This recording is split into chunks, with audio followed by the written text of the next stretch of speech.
Dearly beloved, I consider it a great privilege to stand before you to share the word of God.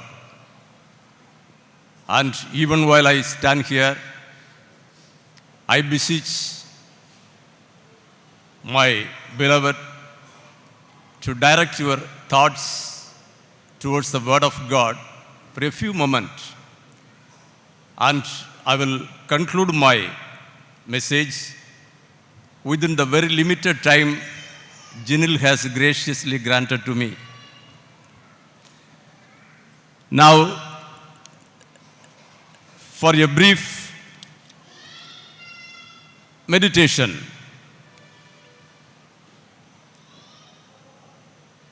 I don't know how far you will be glad to listen to the word of God, even while you are willing to see the performance of beautiful performers assembled here. Still, music has been the medium of praising God. Even from the time of New Testament period, Old Testament period,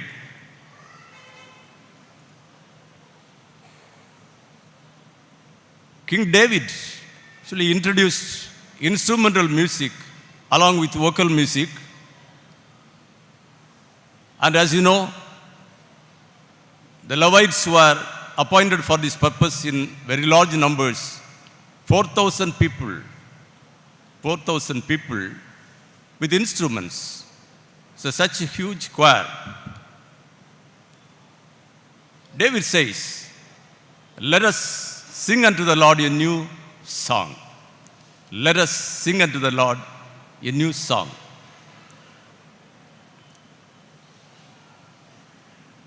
The use of instruments in worshiping, though it has been the Old Testament practice, for the 500 years in the church history, the beginning of the church history, there is no evidence of any instruments in church worship.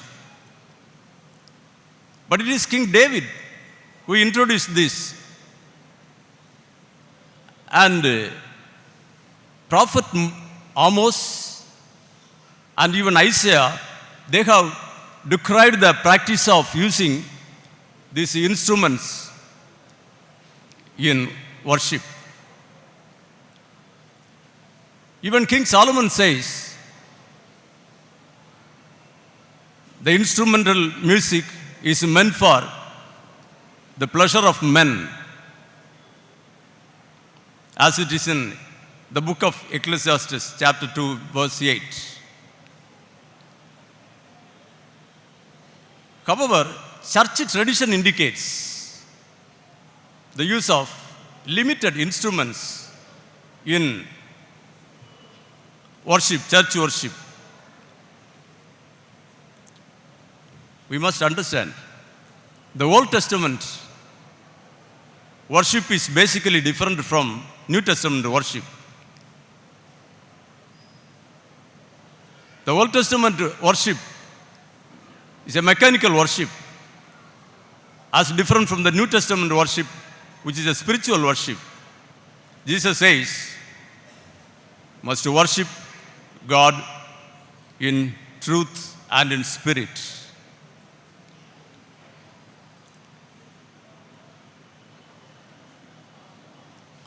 Now, for today's meditation, as it is written in the Psalm 98, verse 1, let us sing. Let us sing. In the New Testament period, the apostles have taught us to sing psalms, hymns, and spiritual songs or lyrics in spirit and from the heart. That is the New Testament message. The Old Testament music, however, is a shadow of the New Testament temple music. The Old Testament temple music is a mechanical one. The New Testament temple, we ourselves are the God's temple. And the apostle says, don't you know that you are the temple of the Holy Spirit? We are the temple of the Holy Spirit. And now, God has given us an inbuilt instrument, a beautiful instrument, with the automatic transpose system that is within our vocal cords. And this is the wonderful instrument. And the New Testament actually says we have to use this instrument while singing.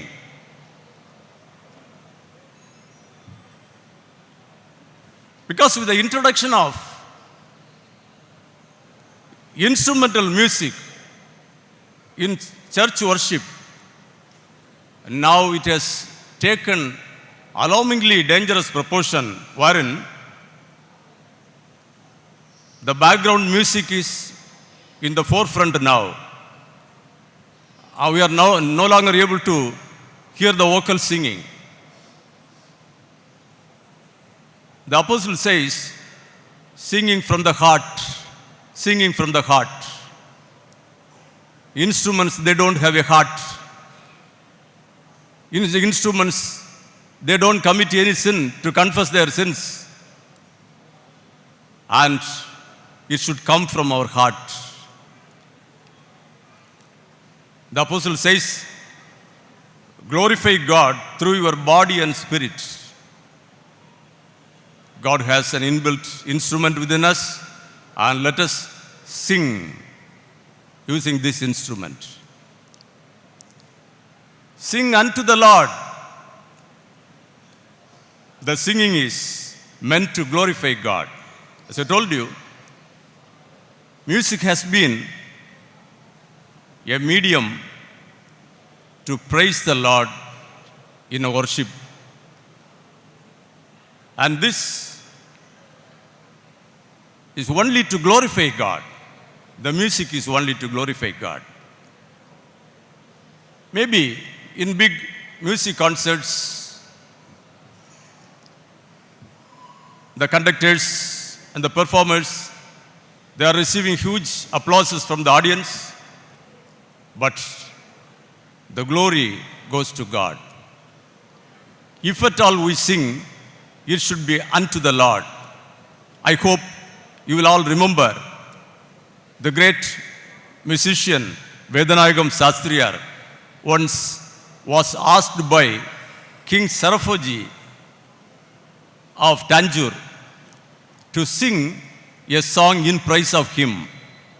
But Vedanayagam Sastriyar courteously refused to sing any song in praise of anyone except unto the Lord. Let it bring a great message to us that the singing is not to the pleasure of men, not to the applause of others, it is singing unto the Lord. Let us sing unto the Lord a new song. A new song. And this new song is always wrongly interpreted. The psalmist says, God has put a new song into my mouth. My beloved, unless God gives you a song, unless God puts his words into our mouth, we cannot sing a new song. You might have read in the book of Revelation, chapter 14, verse 3, the redeemed people in heaven, they sang a new song. Remember, the new song could be sung only by God's redeemed people.